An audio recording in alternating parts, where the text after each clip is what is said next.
ఓం శాంతి. ఈరోజు Murali date 16 March 2026. బాబా చెప్తున్నారు, మధురమైన పిల్లలు, సద్గతి కొరకు అన్నిటికంటే భిన్నమైన మతం మీకు లభించింది. దేహధర్మాలన్నీ త్రుజించి ఆత్మాభిమానులుగా అవ్వండి. నన్నొక్కరినే స్మృతి చేయండి. ప్రశ్న: పరమాత్మ నామరూపాల నుండి భిన్నంగా ఉన్నారని చెప్పేవారిని మీరు ఏ ప్రశ్న అడగవచ్చు? జవాబు: గీతలో అర్జునునికి అఖండ జ్యోతి స్వరూపము సాక్షాత్కారమైనప్పుడు అతడు చాలించండి, నేను సహించలేనని అన్నాడని అంటారు. మరి నామరూపాలకు అతీతుడు అని ఎలా అంటున్నారు అని వారిని ప్రశ్నించండి. బాబా చెప్తున్నారు, నేను మీకు తండ్రిని.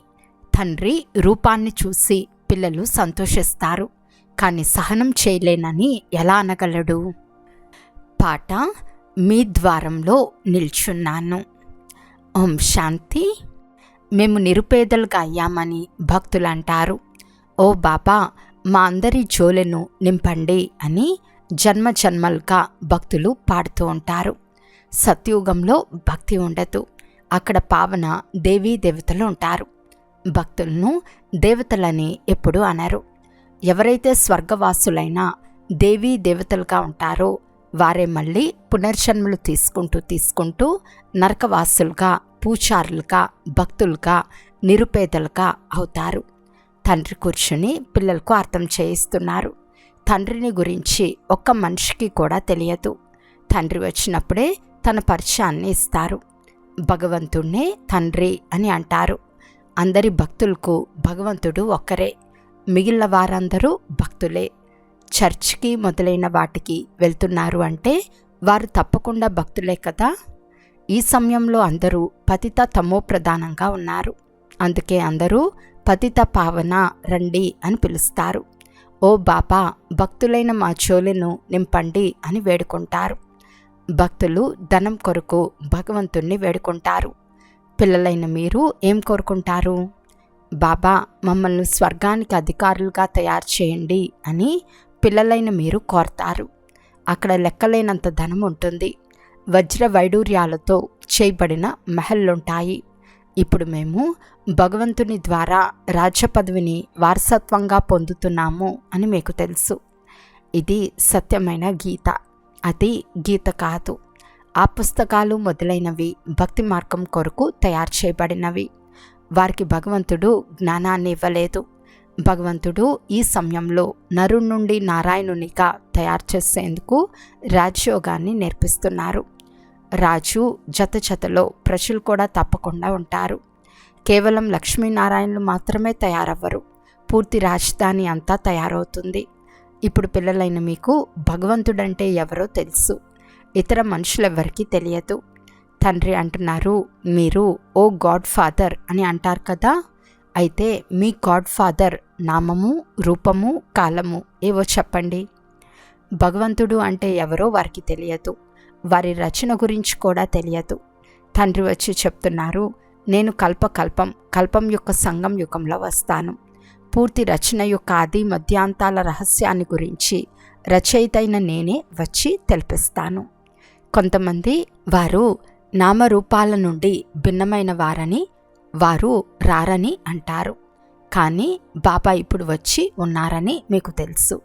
శివ జయంతి కూడా నిరాకారునిదే మహిమ చేయబడింది. కృష్ణ జయంతి కూడా మహిమ చేయబడింది. ఇప్పుడు శివ జయంతి ఎప్పుడు జరుగుతుందో తెలియాలి కదా. క్రైస్తవులకు ఎప్పుడు యేసుక్రీస్తు జన్మించారో, క్రైస్తవ ధర్మం ఎప్పుడు స్థాపించారో తెలుసు.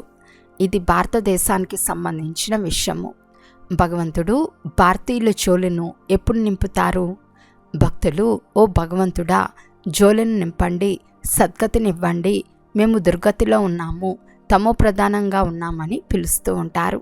ఆత్మనే శరీరం ద్వారా భోగిస్తుంది. చాలామంది మనుషులు, సాధువులు, సత్పురుషులు మొదలైన వారు ఆత్మ నిర్లేపమని అంటారు. మంచి లేక చెడు సంస్కారాలు ఆత్మలోనే ఉంటాయని, దాన్ని బట్టి ఆత్మ జన్మిస్తుందని కూడా అంటారు. మళ్ళీ ఆత్మ నిర్లేపమని అంటారు. అర్థం చేయించే ఒక్క బుద్ధివంతుడు కూడా లేడు. ఇందులో కూడా అనేక మతాలున్నాయి. ఇంటిపై కోపగించుకుని వెళ్ళిపోయేవారు శాస్త్రాలను తయారు చేస్తారు. శ్రీమద్ భగవద్గీత ఒక్కటే. వ్యాసుడు తయారు చేసిన శ్లోకాలు మొదలైనవి భగవంతుడు గానం చేయలేదు. భగవంతుడు నిరాకారుడు, జ్ఞానసాగరుడు. వారు కూర్చుని పిల్లలకు భగవంతుడు ఒక్కరేనని అర్థం చేయిస్తున్నారు.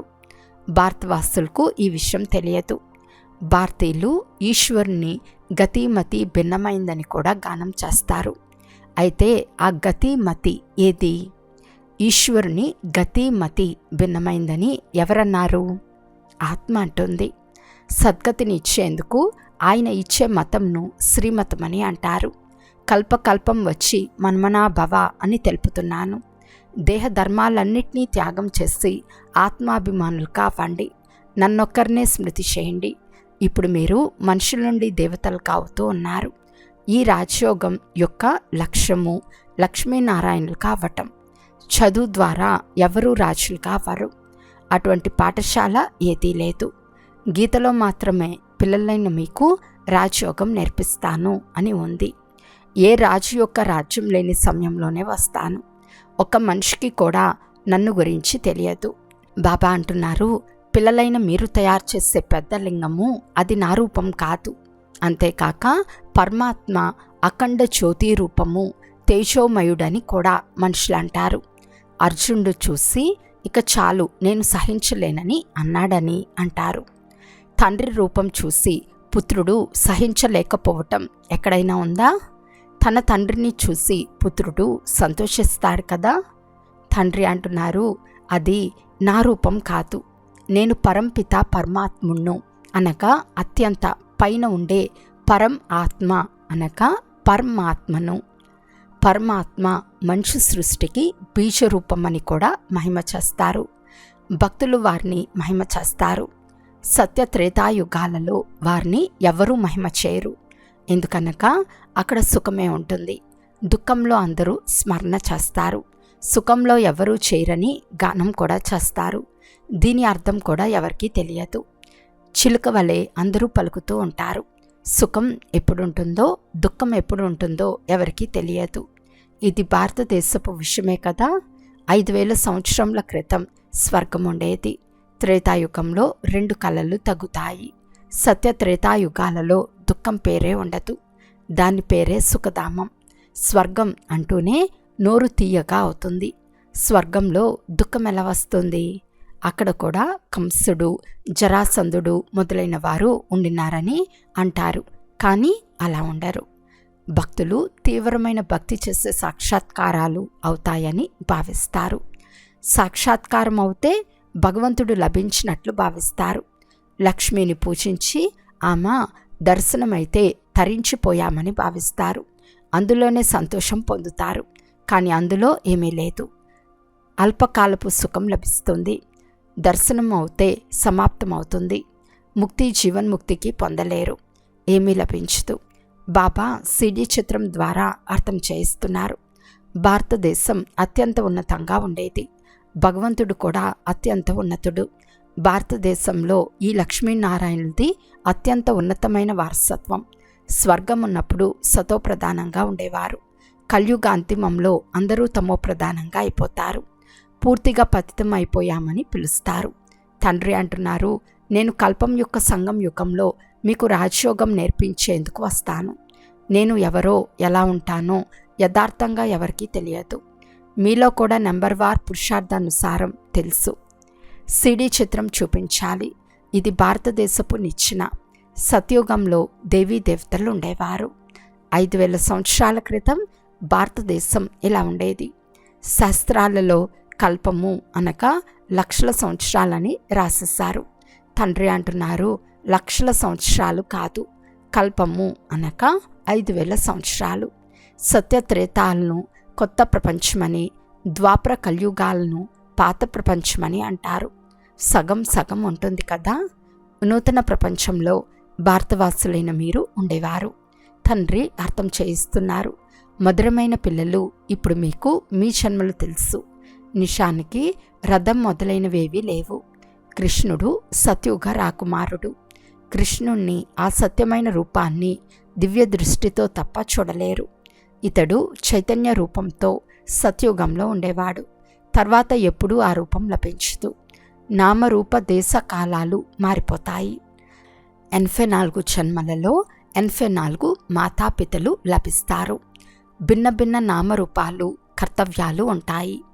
ఈ సిడి భారతదేశానిదే. మీరిప్పుడు బ్రాహ్మణ కులభూషణులు. తండ్రి కల్పకృతం కూడా మిమ్మల్ని దేవీ దేవతలుగా తయారు చేశారు. అక్కడ మీరు సర్వోత్తమ కర్మలు చేసేవారు. మీరు 21 జన్మలు సదా సుఖంగా ఉండేవారు. మళ్ళీ మీకు ఈ దుర్గతి కలిగించిందెవరు? కల్పకృతం నేను మీకు సద్గతిని ఇచ్చాను. తర్వాత 84 జన్మలు తీసుకుని తప్పక క్రిందకి దిగవలసి వచ్చింది.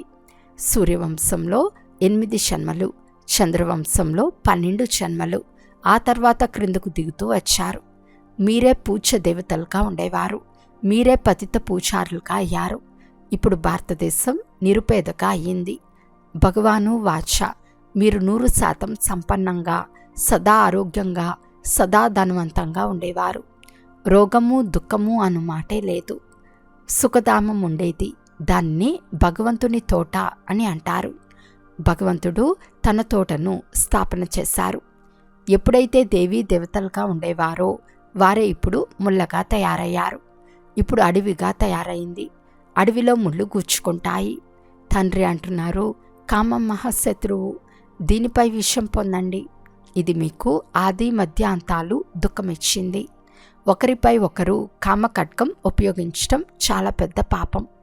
తండ్రి కూర్చుని తమ పరిచయం ఇస్తారు. నేను పరంధామంలో ఉండే పరమాత్మను. నేను సృష్టికి బీజరూపంను. నన్ను పరమాత్మ అని అంటారు. నేను సర్వాత్మలకు తండ్రిని.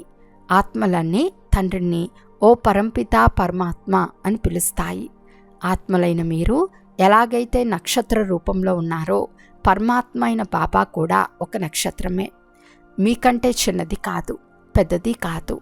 తండ్రి అంటున్నారు, నేను అంగుష్టం వలె లేను. నేను పరమాత్మను, మీ అందరి తండ్రిని. వారిని సుప్రీం సోల్, జ్ఞానసాగర్లు అని అంటారు. తండ్రి అర్థం చేయిస్తున్నారు, నేను జ్ఞానసాగరుడును, మనిషి సృష్టి రూపీ వృక్షానికి బీజరూపుడును.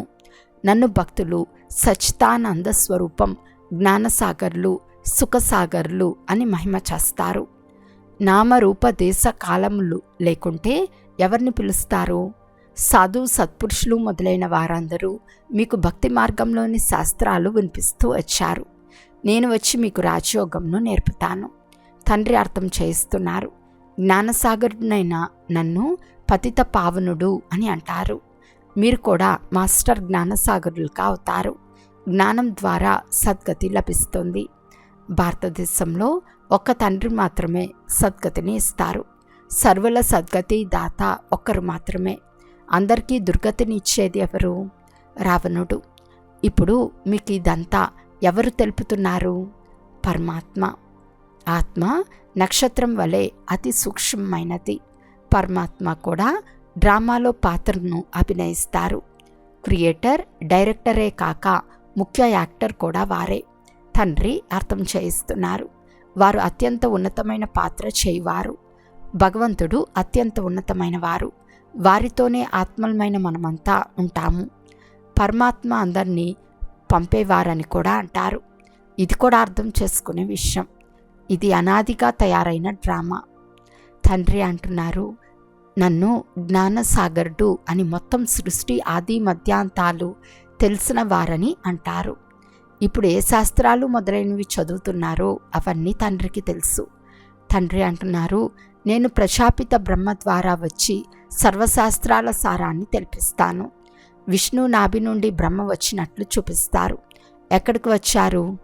మనుషులు ఇక్కడే ఉంటారు కదా, వీరి నాభి నుండి బ్రహ్మ వచ్చాడు. తర్వాత భగవంతుడు కూర్చుని వీరి ద్వారా అన్ని శాస్త్రాల సారాన్ని తెలిపిస్తారు. అంతేకాక తన నామరూప దేశ కాలాలు కూడా అర్థం చేయించారు. మనిషి సృష్టికి బీజరూపుడు కదా. ఈ వృక్షం యొక్క ఉత్పత్తి, పాలన, వినాశనం ఎలా జరుగుతుందో ఎవరికీ తెలియదు. దీనిని వెరైటీ వృక్షమని అంటారు. అందరూ నంబర్ వారుగా వారి వారి సమయంలో వస్తారు. మొదటి నంబర్లోని దేవీ దేవతా ధర్మం లేనప్పుడు ఆ ధర్మ స్థాపన చేయిస్తాను. తండ్రి అంటున్నారు, చాలా తుచ్చ బుద్ధిగా అయ్యారు.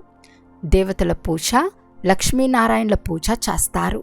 కానీ వారి రాజ్యం ఈ సృష్టిపై ఎప్పుడుండేదో కొంచెం కూడా తెలియదు.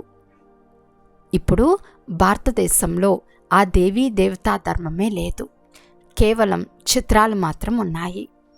అచ్చా, మధురాతి మధురమైన అపురూపమైన పిల్లలకు మాతాపిత బాప్తాతాల ప్రియ స్మృతులు మరియు గుడ్ మార్నింగ్. ఆత్మిక పిల్లలకు ఆత్మిక తండ్రి నమస్తే. ఆత్మిక తండ్రికి ఆత్మిక పిల్లల యొక్క ప్రియ స్మృతులు మరియు నమస్తే నమస్తే నమస్తే. ధారణ కొరకు ముఖ్య సారము. ఫస్ట్ పాయింట్, మాస్టర్ జ్ఞానసాగరులుగా అయ్యి పతితులను పావనంగా తయారు చేయు సేవ చేయాలి. తండ్రి వినిపించిన సర్వశాస్త్రాల సారాన్ని బుద్ధిలో ఉంచుకుని సదా హర్షితంగా ఉండాలి. సెకండ్ పాయింట్, ప్రతి క్షణము ఒక్క తండ్రి శ్రీమతంనే పాటించాలి. దేహ ధర్మాలన్నీ త్యాగం చేసి ఆత్మాభిమానులుగా అయ్యే శ్రమ చేయాలి. ఈరోజు వరదానము. విస్తారాన్ని సారంలో ఇముడ్చుకుని మీ శ్రేష్ఠ స్థితిని తయారు చేసుకునే తండ్రి సమానం లైట్ మైట్ హౌస్ భవ. తండ్రి సమానం లైట్ మైట్ హౌస్గా అయ్యేందుకు ఏ విషయాన్ని చూసినా లేక విన్నా దాని సారాన్ని తెలుసుకుని ఒక్క సెకండ్లో ఇముడ్చుకునే లేక పరివర్తన చేసుకునే అభ్యాసం చేయండి. ఎందుకు ఏమి అని విస్తారంలోకి వెళ్ళకండి. ఎందుకంటే ఏదైనా విషయం యొక్క విస్తారంలోకి వెళ్ళటం వలన సమయం లేక శక్తులు వ్యర్థంగా పోతాయి. కనుక విస్తారాన్ని ముడుచుకుని సారంలో స్థితమయ్యే అభ్యాసం చేయండి. దీని ద్వారా అన్ని ఆత్మలకు కూడా ఒక్క సెకండ్లో మొత్తం జ్ఞానం యొక్క సారంను అనుభవం చేయించగలరు. స్లోగన్: తమ వృత్తిని శక్తిశాలిగా చేసుకుంటే సేవలో స్వతహాగా వృద్ధి జరుగుతుంది. అవ్యక్త సూచన: నిశ్చయం యొక్క పునాదిని గట్టి చేసుకుని సదా నిర్భయంగా నిశ్చంతంగా ఉండండి. ఒకవేళ నిశ్చయం అనే పునాది పక్కాగా ఉంటే సహజ యోగిగా నిర్మల స్వభావము, శుభభావన యొక్క వృత్తి మరియు ఆత్మిక దృష్టి గలవారిగా ఉంటారు. నడవడిక మరియు ముఖం ద్వారా ప్రతి సమయం సరళత యొక్క ప్రకాశం అనుభవం అవుతూ ఉంటుంది. కనుక ప్రతి ఒక్కరి విశేషతను స్మృతిలో ఉంచుకుని పరస్పరం నమ్మకస్తులుగా ఉంటే వారి మాటల భావం మారిపోతుంది. అచ్చా, ఓం శాంతి.